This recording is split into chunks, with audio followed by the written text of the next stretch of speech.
بسم الله الرحمن الرحيم. الحمد لله رب العالمين، والصلاة والسلام على أشرف الأنبياء والمرسلين سيدنا محمد وعلى آله وصحبه أجمعين. It gives me great pleasure to share with my colleague Dr. Hassan al-Zahrani this session. And the first speaker will be Professor Muna Suliman, who is a member in the board of SISMI, Director of the Master Degree in Medical Education, King Saud University, member in the Deanship of Postgraduate Studies at King Saud University, member in the Committee of Strategic Planning, College of Medicine, King Saud University, Associate Editor, Journal of Nature and Science of Medicine, and she is the head of the Medical Education Department in the College of Medicine, King Saud University. She will talk about medical education at the time of COVID-19, a national multi-institutional experience in undergraduate education in Saudi Arabia. Professor Muna. Bismillah ar-Rahman ar-Rahim. Thank you very much, Prof. Saeed. I'd like to first start to thank the scientific committee for giving me this opportunity to present on behalf of the research team our research on medical education in the time of COVID-19. COVID-19 pandemic has disrupted medical education worldwide. The pandemic has globally affected economy, health, and education systems. Many measures were taken to deal with the pandemic, including complete lockdown and limiting face-to-face activities. There has been widespread termination of clinical placements, face-to-face teaching sessions, and examinations that require physical presence. In Saudi Arabia, all colleges and universities, including medical colleges, were suspended due to the pandemic between March and September 2020. This study aimed to investigate how Saudi medical colleges faced the pandemic and proceeded with teaching and assessment plans, highlight the best practices employed by Saudi medical colleges during the time of the COVID-19 crisis, and proposed a plan in the event of future outbreaks. Study design: this is a cross-sectional study conducted among medical colleges in Saudi Arabia between June and August 2020. Participants: a convenient sampling method was applied. First, the researchers gathered all medical colleges in Saudi Arabia with a representative from each medical college.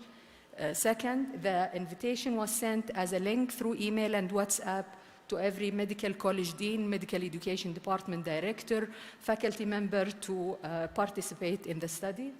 Finally, gentle reminders were sent to enhance the response rate. Study variables: a self-administered questionnaire was designed and validated.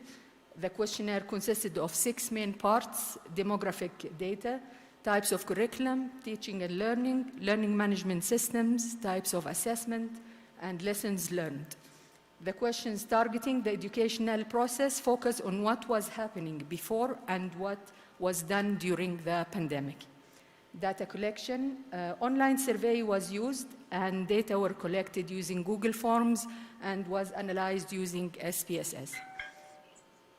Results: 419 faculty members from all over the kingdom participated in the study from 20 different universities.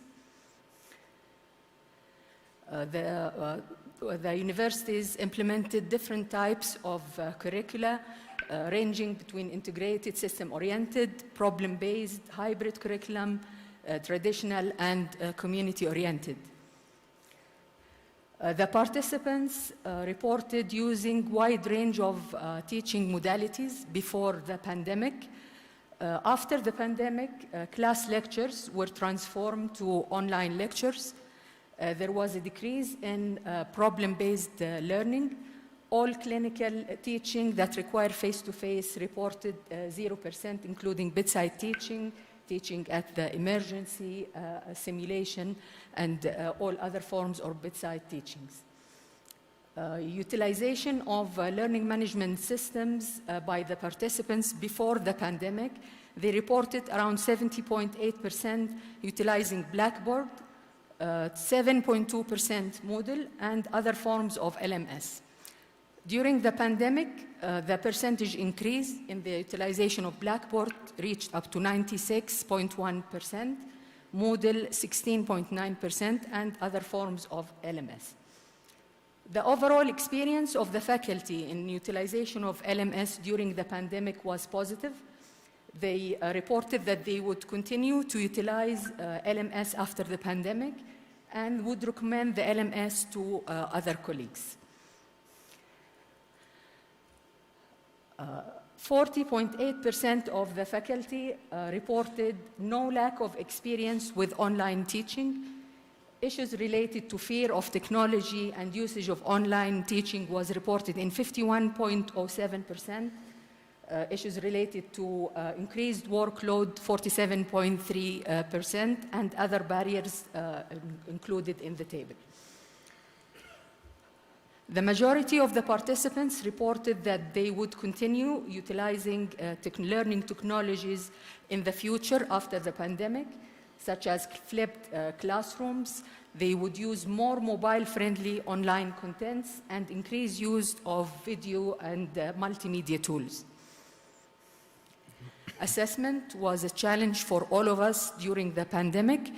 The faculty members participated in the study reported utilizing different forms of assessment methods, MCQs being at the top.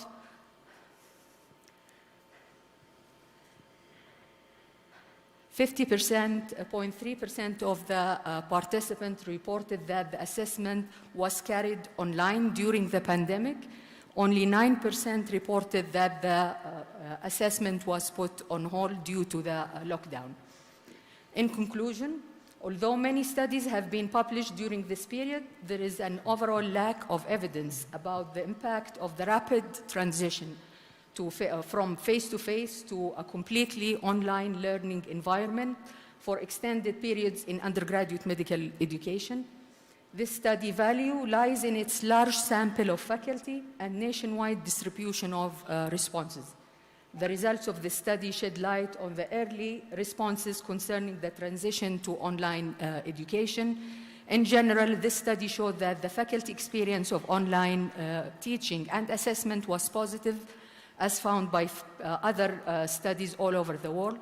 The results of this study can be used as a guide for efforts and to identify successes, obstacles, key issues, and solutions. Thank you very much.